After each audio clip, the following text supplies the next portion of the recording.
Hey everybody, and welcome back to my channel. Today we're going to do my review for this season, not the season finale, but the reunion of Chasing Dallas. Yeah, okay. So, the host, seemed a little, I don't want to say unenthusiastic, but he seemed like, you could tell like he was reading from the prompter. And of course, I don't know if this is the first time he's done this type of job that he's been booked for. I'm not very familiar with him, so I don't know if that's his normal personality, is to not be as effervescent as we would normally expect for a host for a reunion show. But he seemed a little lackluster. He seemed perfectly fine and did his duties just fine, but I just wanted a little, yeah, I needed some, a little bit more from him. Somebody who more engaged would be what I would say. Maybe somebody who was like a fan, who had seen the season and who was into what was going on, yet professional enough to be able to hold himself together and get the questions out. I don't know if that makes sense, but that's was my assessment. As for the set design, was absolutely wonderful. No mismatched furniture. Everything had a gorgeous like royal theme. It was golds and burgundies and everything else. So whoever did the set design, it was made. Yeah, you did a really good job. As to the fashions, the only one that I saw that was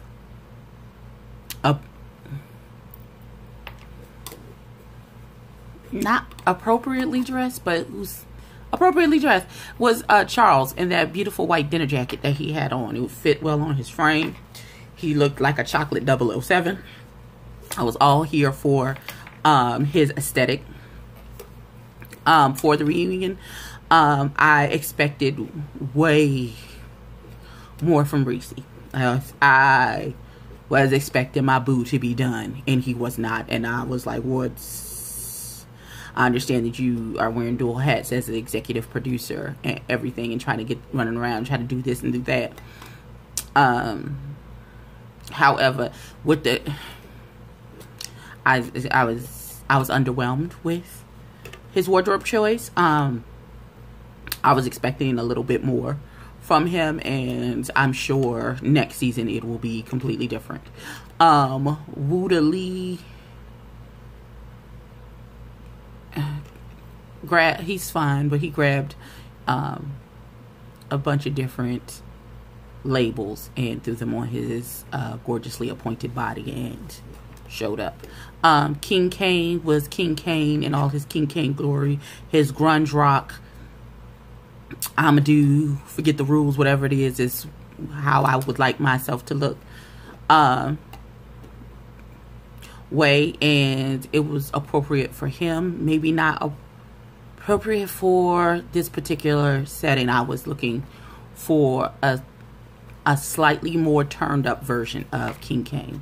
Like, he could have done something similar, just in a more turned up way. I don't know if y'all get what I'm saying, but I'm sure you do. Premier was dressed like he just came from Christina Aguilera's Genie in a Bottle video. Or the new movie Aladdin. I'm not sure what was happening, why he was dressed like that character, Sub-Zero from Mortal Kombat, only glittery. I don't know. But it was an outfit choice, and it fit him very well. I just didn't like it for the reunion. For something else, yes, but for this particular event, I did not care for that outfit. I saw Markel's outfit on the live after the reunion was over.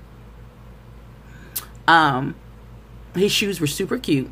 The shirt was cute.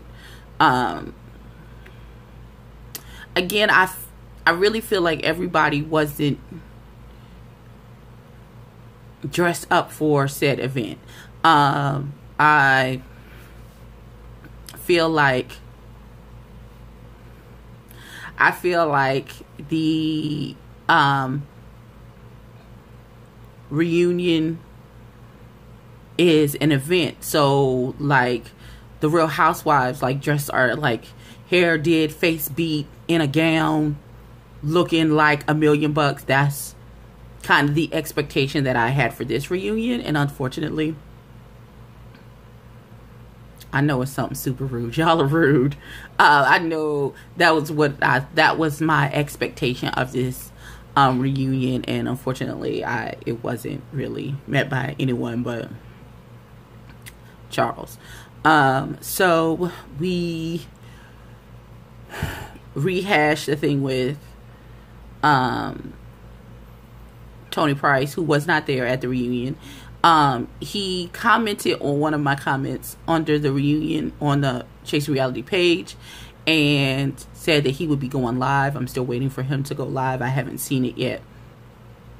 Charles read a letter from him. I don't even remember what the letter said.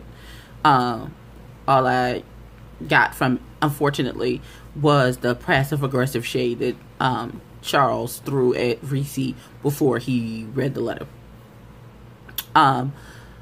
Charles seemed like this reunion seemed to rehash things that we did not see during the show and things that happened offline. So I really felt like it really was, like it's really no need for it. But they rehashed the Tony Price and them being homeless and thanking them for speaking their truth about homelessness and sex addiction and drug addiction, which were all themes that were touched on during the season, which of course is always a good thing. Why do I feel like this? Or am I crazy? Y'all, my ADHD is... That's okay. I'm about to snatch these off so it don't even matter.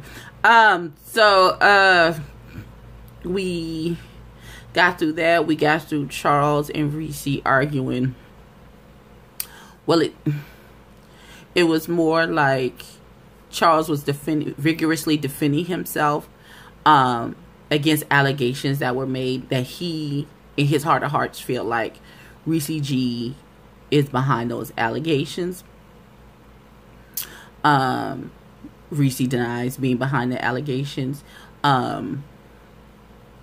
with the ex and somebody making a post about him being a scammer and fraudulent. And Charles kept saying, well, I work in corporate America and I have a brand and I would never just do that type of stuff. But people in corporate America do scams every day. So that is not really an excuse as to why you could never be or never do any such a thing. I'm sorry, but it's true. I would have respected more. That's just not who I am as a person. I would just never do that, rather than, oh, I work in corporate America and I have a brand. So people with brands who work in corporate America scam every day. Happens in the hood every day, B. I don't. Okay. But it was cleared up that Wooda Lee is... He didn't invest money into the Big Boy Pride. He loaned them money with promissory notes. He had receipts and everything. So that's why he was that much upset that he didn't get his money. And Charles was only a brand ambassador for Big Boy Pride. He actually had nothing to do with the money matters behind the scenes. But at that point, Wooda didn't know that. He just knows that Charles was a front man, and unfortunately, the front man, if mud is slung, it gets on the front man in the face of the brand. So once that was cleared up, Wooda Lee apologized to Charles, and I don't know if he's still gotten his money back at this time. I think he has. I'm not sure, but he did apologize to Charles for saying that it was on site and he was going to fuck you up about his money. And that was that. Next season, I know all the cast will not be back.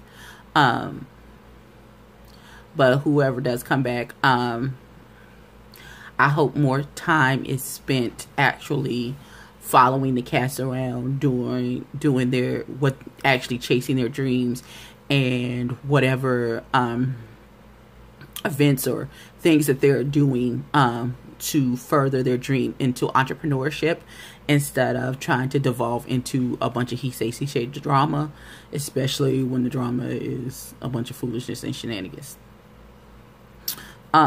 So that is all I got for Chasing Dallas. I know they did a casting call already, and now they're looking for PA assistants and production people now for season 2. So hopefully, I'm looking forward to bigger and better things for next season. And so with that being said, I will catch y'all in the next one. Peace.